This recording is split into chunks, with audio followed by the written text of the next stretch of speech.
have finished up spraying our fungicide and insecticide on our corn this year. We were seeing some northern leaf blight, some gray leaf spot. We sprayed for those problems. So we finished that up. I think that's always been a good program we've used, and it's always paid for itself, more than paid for itself. So return on investment has always been good. We can see here these ears are kind of moving along. I think we've had pretty decent pollination here.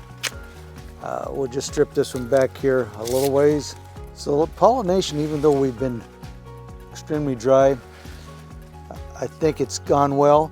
We had this 1/2 inch to 8/10 of an inch of rain in our local area this past week, the last 2 days ago. That's a good thing, having a good complete pollination.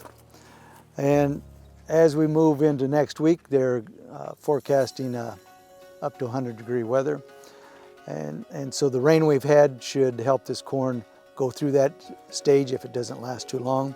The next thing, we've kind of gone through pollination, or we're just completing. So the next challenge we'll have is, if we run into an extended dry hot spell, I'm talking about upper 90s to 100. And then that's when you become concerned about, the kernels aborting back. Even though they got pollinated, they can abort back, and that is what we'll be looking for.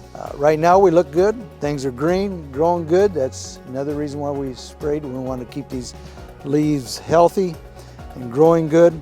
And it just, I think we're in good shape right now. We need another rain in let's say a week, or especially if we get real hot, we'd like to have another rain come through in about a week or 10 days.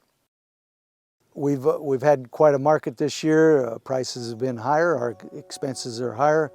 So sometimes that kind of is misleading in how much money is made at the end of the year, because the higher inputs are offsetting quite a bit of the higher markets that we are getting for our corn and soybeans. But the market has been down here the last 2 weeks or more.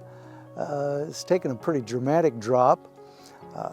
Now we've come into this week, and they're looking out to the next week or 10 days, and it looks like it's going to be extremely hot and probably dry in the mid part of the U.S. here. And so the weather forecast doesn't look conducive for the crop, and they're putting weather premium back into the market.